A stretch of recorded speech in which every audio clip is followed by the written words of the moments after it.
बिस्मिल्लाहिर्रहमानिर्रहीम। अस्सलामुअलैकुम। Lecture number 6 है हमारा आज का नेगेटिव बाइनोमियल डिस्ट्रीब्यूशन के बारे में। नेगेटिव बाइनोमियल डिस्ट्रीब्यूशन के नाम से ही पता चल रहा होगा आपको कि नेगेटिव बाइनोमियल डिस्ट्रीब्यूशन जो है ये कोई ना कोई बाइनोमियल डिस्ट्रीब्यूशन का ही केस है या बाइनोमियल डिस्ट्रीब्यूशन से ही रिलेट कर रही है, जिसकी वजह से इसका नाम काफ़ी मिलता जुलता है, जस्ट नेगेटिव वर्ड का डिफरेंस है। तो नेगेटिव बाइनोमियल डिस्ट्रीब्यूशन जो है वो एक आप केस कह लें बाइनोमियल डिस्ट्रीब्यूशन का, या आप कह लें कि किसी एक ख़ास सिचुएशन में आके जो नेगेटिव बाइनोमियल डिस्ट्रीब्यूशन है ये बाइनोमियल डिस्ट्रीब्यूशन का बिल्कुल उल्ट बन जाता है। कैसे? इसकी प्रॉपर्टीज़ के थ्रू इसको देखेंगे।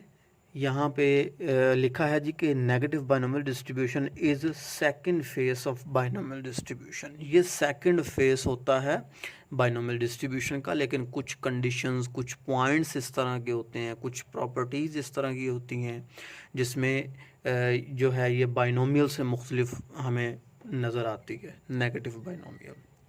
सेकंड है इन बाइनोमियल डिस्ट्रीब्यूशन और बाइनोमियल एक्सपेरिमेंट भी आप कह सकते हैं। द नंबर ऑफ सक्सेसेस, ये वो पॉइंट है जहाँ पे ये डिस्ट्रीब्यूशन बाइनोमियल डिस्ट्रीब्यूशन से डिफ़र कर रही है। ये वो पॉइंट है, वो क्या है?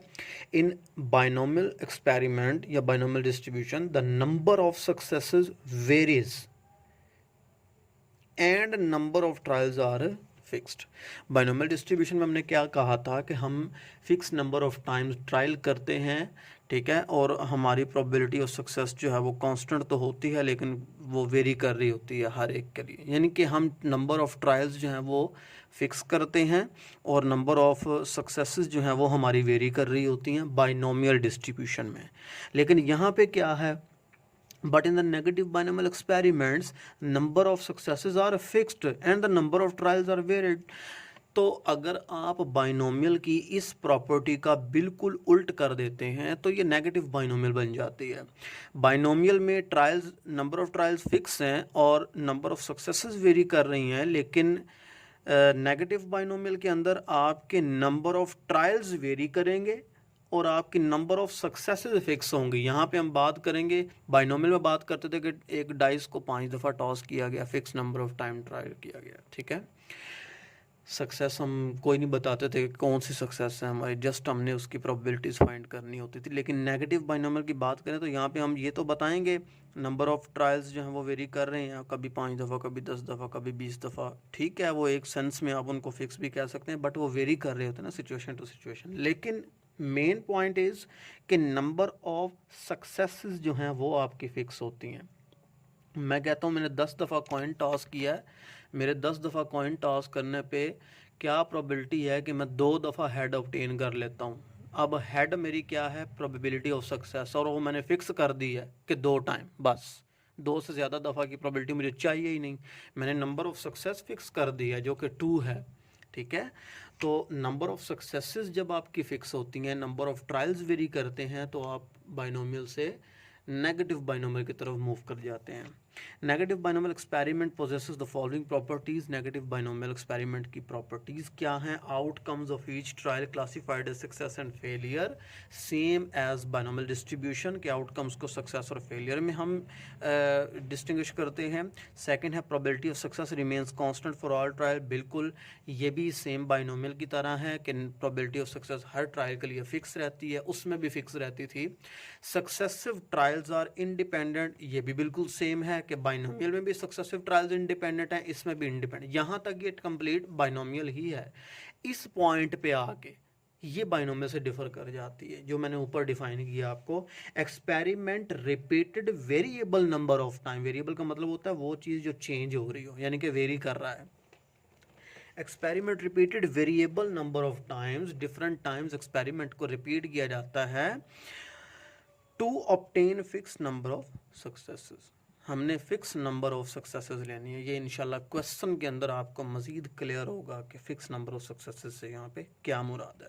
इसके पीडीएफ की तरफ चलते हैं। जो इसका पीडीएफ है वो देखें, आप यहाँ पे देख सकते हैं probability that X is equal to X X minus one K minus one P power K Q power X minus K, ये इसका पीडीएफ है, ये आपने याद रखना है।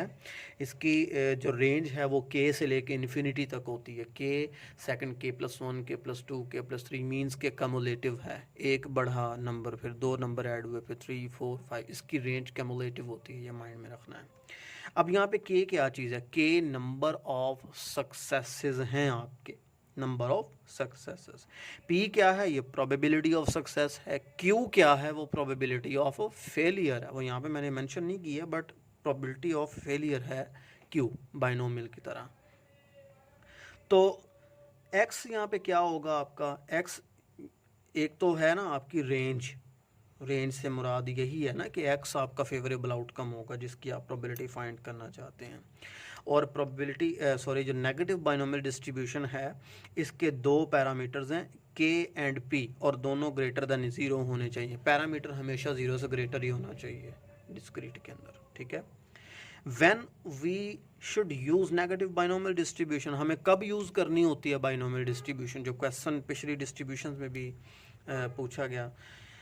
When number of successes are fixed, जब नंबर ऑफ सक्सेसेस फिक्स होती हैं, बात वही तीसरी दफ़ा आ रही है, एक दफ़ा यहाँ पे, एक दफ़ा चौथे नंबर पे, एक दफ़ा यहाँ पे, कि जब आपके नंबर ऑफ सक्सेसेस फिक्स हो जाती हैं लेकिन नंबर ऑफ ट्रायल्स आपके वेरी कर रहे होते हैं। कब तक ट्रायल वेरी कर रहे हैं? जब तक आप desired number of successes obtain नहीं कर लेते। आप कहते हैं मुझे 4 दफ़ा, मैंने प्रोबेबिलिटी, मेरी सक्सेस ये है कि 2 दफ़ा हेड आना चाहिए।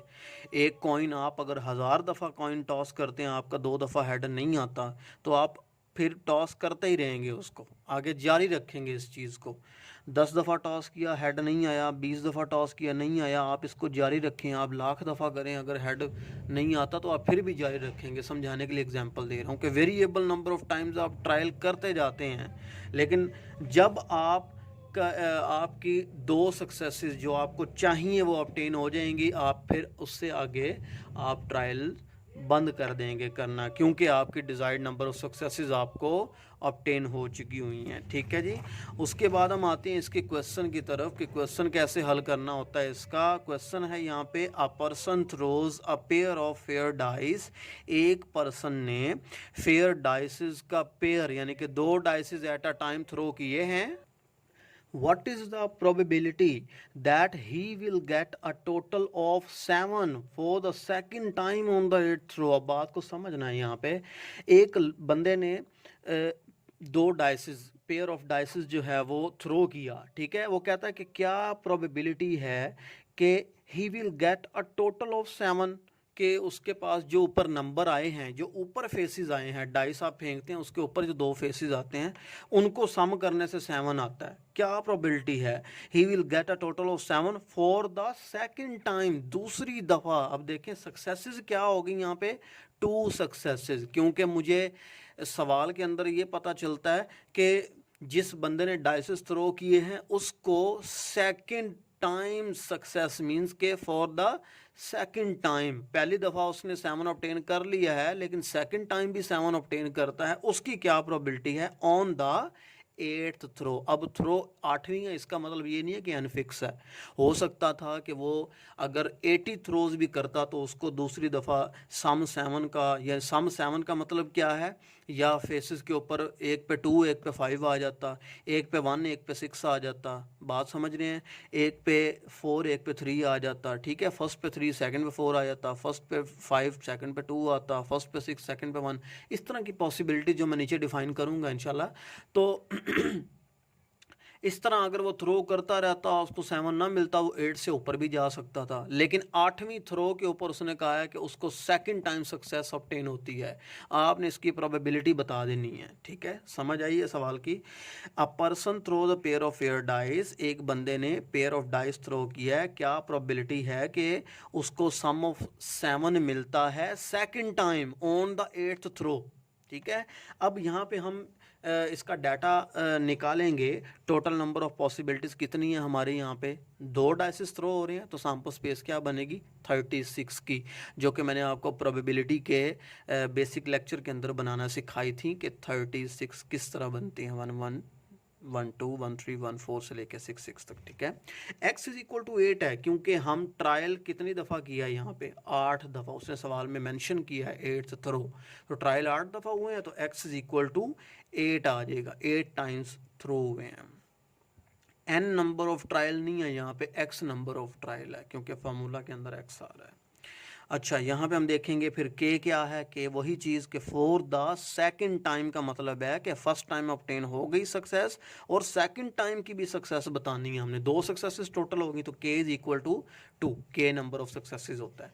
p और q हमें नहीं गिवन, ये हमने फाइंड करनी है, तो हम प्रोबेबिलिटी किसकी फाइंड करेंगे, पहले फाइंड करेंगे प्रोबेबिलिटी टोटल ऑफ 7, यानी कि सम उसका 7 आए फेसेस का, इसकी प्रोबेबिलिटी पहले फाइंड करेंगे, p फाइंड करना है हमने। तो P क्या है, probability of success, Q failure है, ठीक है। प्रोबेबिलिटी ऑफ टोटल 7 इज, इसको फाइंड करने के लिए हम कहते हैं n ऑफ s हमारा 36 है, यहाँ पे बेसिक इवेंट वाला फार्मूला लगेगा। A हमारा फ़र्ज़ करें शो कर रहा है टोटल ऑफ 7 को, जिसकी हम प्रोबेबिलिटी फाइंड करने जा रहे हैं, ये सब प्रोसेस हम कर रहे हैं जस्ट इस P को फाइंड आउट करने के लिए। तो यहाँ पे इवेंट ए क्या है, टोटल ऑफ 7, ये वही बात, डाइसिस की 36 आउटकम्स में से 1 6 2 5 3 4 4 3 5 2 6 1 इन सब को सम करें तो एग्जैक्टली 7 आता है हमारा, ठीक है। इसके अलावा कोई ऐसी पॉसिबिलिटी, टोटल 6 हैं। N of A, number of values in event A 1 2 3 4 5 6 values हैं, ये 12 नहीं हैं, ये 1 वैल्यू है क्योंकि 2 डाइसिस एट अ टाइम थ्रो हो रहे हैं, ठीक है। तो इस वजह से इस सारे को एक इवेंट कहेंगे, एक सैंपल पॉइंट कहेंगे, इसलिए ये एक नंबर है। तो टोटल 6 इवेंट्स हो गए, इसके अंदर 6 सैंपल पॉइंट्स हो गए, तो एन ऑफ ए और एन ऑफ एस करेंगे 6/36, ठीक है। एन ऑफ ए हमारा क्या है 6, एन ऑफ एस 36 है, तो 1/6 हमारी प्रोबेबिलिटी आ जाएगी। ये प्रोबेबिलिटी 1/6 हमने फाइंड आउट कर ली है, इस पी की वैल्यू, ठीक है। क्योंकि मैं फार्मूला में P भी तो चाहिए ना, Q भी चाहिए, तो P आ गया तो Q 1 में से माइनस करेंगे, ये P plus Q is equal to 1 होता है, तो Q के लिए 1 माइनस P करूँगा तो हमारा आंसर 5/6 आ जाएगा, ये Q की वैल्यू भी आ गई, ठीक है। अब हम इन वैल्यूज़ को फार्मूला के अंदर पुट करेंगे। फार्मूला यहाँ पर क्या है, ये फार्मूला है, मैं यहाँ पर फार्मूला लिख रहा हूँ ताकि आपको पता चल जाए कि हमने वैल्यूज़ कहाँ कहाँ पे कैसे कैसे पुट की हैं, ठीक है। तो इसको आप लिखते हैं x माइनस 1 k माइनस 1, इनका कम्बिनेशन p पावर k और q power x minus k, ये इसका PDF है। x माइनस 1 c यानी combination with k minus 1 p power k q power x minus k, इसके अंदर ये वाली वैल्यूज़ पुट की हैं। देखें x की जगह पे मैंने क्या पुट किया है, 8 पुट किया। ऊपर मैंने बताया आपको कि x बराबर है 8 के, x की जगह पे 8 पुट कर दिया, -1 एज इट इज़ आ गया। k की जगह पे मैंने देखें यहाँ पे 2 पुट किया, यहाँ पे k है तो यहाँ पे मैंने 2 पुट कर दिया क्योंकि मेरी number of successes k is equal to 2 था यहाँ पे। -1 एज इट इज़ आया, तो p है 1/6 हमने फाइंड आउट की थी, इसकी पावर k है 2 आ जाएगा। q की जगह प्रोबेबिलिटी पुट करें, x माइनस के है तो x की जगह 8 माइनस k की जगह 2, इसको आप सिंप्लीफाई करेंगे, ये बन जाएगा आपका 7 का कम्बिनेशन बनेगा 1 के साथ, तो 7 कम्बिनेशन विद 1 आपका 7 आंसर आता है। मल्टीप्लाई ये 1/3 यानी कि 1 की पावर 2 डिवाइडेड बाय 6 की पावर 2, तो 1/36 हो गया। मल्टीप्लाई इसी तरह से ये 5 की पावर 8 माइनस 2, ये 6 बन जाएगा। 5 की पावर 6 ली तो ये आंसर आया, 6 की पावर 6 ली तो ये आंसर आया, ठीक है। आपने इनको डिवाइड किया तो ये आंसर बना मेरा, इसको मैंने 7/7 से मल्टीप्लाई किया, 36 पे डिवाइड, यानी कि सिंप्लीफाई करने के बाद मेरा जो probability that x is equal to 8 का आंसर है, क्योंकि मुझे चाहिए था ऑन द 8th थ्रो, मुझे सेकंड टाइम सक्सेस की प्रोबेबिलिटी चाहिए थी, तो 8th थ्रो पे मेरी सेकंड टाइम सक्सेस की प्रोबेबिलिटी क्या है 0.0651, यानी कि तकरीबन 6% वैल्यू आई है मेरी, ठीक है जी। उसके बाद मैथमेटिकल प्रॉपर्टीज़ हैं इसकी कि इसका मीन जो है वो KQ/P के बराबर होता है, इसका वेरिएंस KQ/P स्क्वायर के बराबर होता है। बाइनोमियल में हमने कहा था कि जो मीन है बाइनोमियल का वो हमेशा वेरिएंस से ग्रेटर होता है, क्योंकि ये नेगेटिव बाइनोमियल है। उसके प्रॉपर्टी जो चौथी थी वो उल्ट हो गई थी, तो इस तरह से इसका जो मीन है नेगेटिव बाइनोमियल का वो हमेशा लेस हो जाएगा, उसमें ग्रेटर होता है और नेगेटिव में मीन हमेशा वेरिएंस से लेस होता है। वैसे भी अगर देखें तो इसके डिवाइज़र में पी आ रहा है, तो इसके डिवाइज़र में पी स्क्वायर, यानी कि जिसके डिवाइज़र में छोटी वैल्यू डिवाइड होती है उसका आंसर बड़ा आता है आंसर, ठीक है। जिसके डिवाइज़र में बड़ी वैल्यू डिवाइड होती है उसका आंसर छोटा आता है, ठीक है। इसके डिवाइज़र में अगर इसका आंसर 10 हो के क्यू का 10 डिवाइडेड बाई 2 आंसर 5 आएगा, तो 10 डिवाइडेड बाई 2 पावर 2 4 हो जाए, तो 10 डिवाइड बाई 4 हो, छोटा आंसर नहीं आएगा, ठीक है। तो इसलिए मीन जो है वो लेस होता है आपका वेरिएंस से, ठीक है जी। अच्छा, negative binomial distribution is always positively skewed, ये हमेशा पॉजिटिवली स्क्यूड होती है, इसकी ये शेप है पॉजिटिवली स्क्यूड की, ठीक है जी। आई होप कि नेगेटिव बाइनोमियल डिस्ट्रीब्यूशन बड़ी ही एक इजी डिस्ट्रीब्यूशन थी, जो कि बाइनोमियल डिस्ट्रीब्यूशन की तरह थी, लेकिन जस्ट उसकी एक प्रॉपर्टी जो है वो डिफ़र कर रही थी बाइनोमियल से। तो इंशाल्लाह इसकी जो डेरिवेशन है वो भी अपलोड की जाएगी नेक्स्ट लेक्चर्स के अंदर, और उम्मीद है कि ये टॉपिक आपको बड़े अच्छे से समझ आया होगा। कोई क्वेश्चन हो तो आप पूछ सकते हैं। Thank you so much. अल्लाह हाफिज़।